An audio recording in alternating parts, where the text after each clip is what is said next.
आज दिनांक 14 अप्रैल 2025 को विश्व रत्न बाबा साहेब डॉक्टर भीमराव अंबेडकर जी की 134वीं जन्म जयंती भारतवर्ष के साथ साथ पूरे विश्व में हर्षोल्लास व धूमधाम से मनाई गई।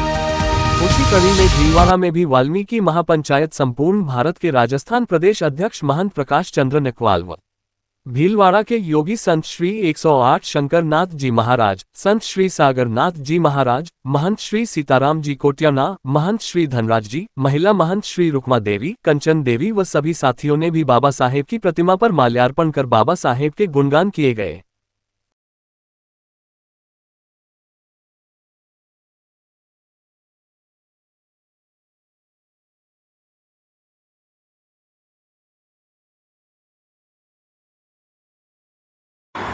आज परम पुरुष भीमराव अंबेडकर साहब का जन्मदिन है और हम सब आज बड़े हर्षोल्लास से बाबा साहब के इस पावन दिन का बड़े दिनों से इंतज़ार कर रहे थे।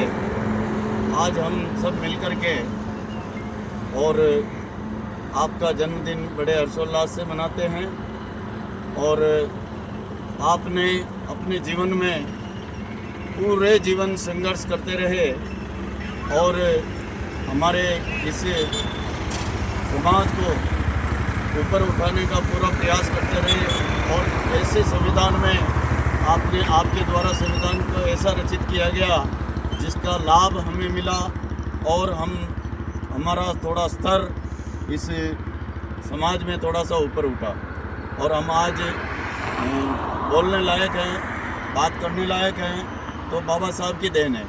वो सब बाबा साहब के द्वारा बनाए गए संविधान का ये हमें फल मिल रहा है। आज महिलाएं हमारे साथ है तो महिलाओं की कदम से कदम मिला के चल रही है। ये भी आपकी ही देन है कि उन्होंने महिलाओं को पूरा अधिकार दिया ताकि वो समाज में उन्नति कर सके और कंधे से कंधा मिला के चल सके। बस इतनी चाहिए। बोले बाबा साहब की जय, बोले भीमराव अंबेडकर साहब की जय। जय भीम। साथियों, आज हमारा परम सौभाग्य है कि आज हम बाबा साहब के चरणों में ये माला अर्पण करने जो आए हैं। हमारे साथ में संत महात्मा भी है और बड़े विद्वान जन हमारे साथ में मौजूद है।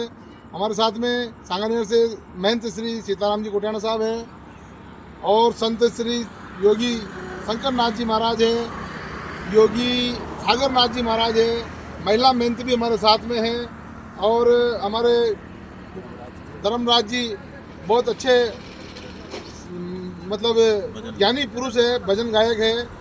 और आज हमें ये महसूस हुआ कि दिन में किसी कार्यक्रम में कहीं होने की वजह से हम उस भाग नहीं ले सके जयंती के अंदर।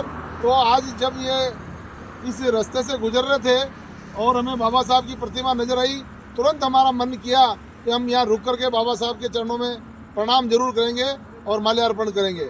ऐसा विचार करके और अभी हम ये माल्यार्पण कर रहे हैं संतों के सानिध्य में।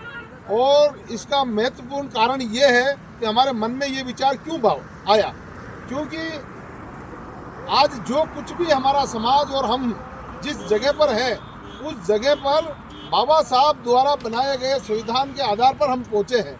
आज हमें जो बोलने का अधिकार, कहीं मीटिंग करने का अधिकार, कुर्सी पर बैठने का अधिकार, पानी पीने का अधिकार, सारे कानून नियम संविधान में बाबा साहब के द्वारा ही बनाए गए। महिलाओं के लिए जितने भी अधिकार है वो सारे अधिकार बाबा साहब के द्वारा ही उसमें संविधान में रचित किए गए हैं।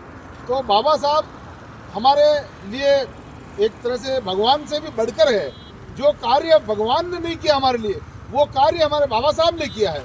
इसलिए हम बाबा साहब के तो आजीवन ऋणी रहेंगे। और अब जो युवा पीढ़ी है, अब जो बच्चे हैं, उनसे हमारा निवेदन है कि बाबा साहब की जीवनी जरूर पढ़े, संविधान को जरूर पढ़े। हमारा सबसे बड़ा अगर कोई शास्त्र है तो आज वो हमारा संविधान है। और उस संविधान में जो बातें लिखी है उसको अगर ध्यानपूर्वक पढ़ेंगे तो निश्चित रूप से हमारे नौजवानों का विवेक विस्तार होगा, बुद्धि का विकास होगा और उनको अपने अपने कानून नियम और अपने अधिकारों का पता चलेगा। इसलिए बाबा साहब ने आज किसी प्रकार का किसी के साथ कोई भेदभाव नहीं किया। इनके साथ तो लोगों ने खूब किया, लेकिन इन्होंने किसी के साथ भेदभाव नहीं किया और सभी को समानता का अधिकार दिया। और इसीलिए आज ये पूजनीय है और आज इनका नाम पूरे विश्व में नंबर 1 पर है। कई जगह आज विश्व के अंदर हमारे इनके बड़े बड़े स्टैचू, बड़े बड़े ऑडिटोरियम बनाए जा रहे हैं।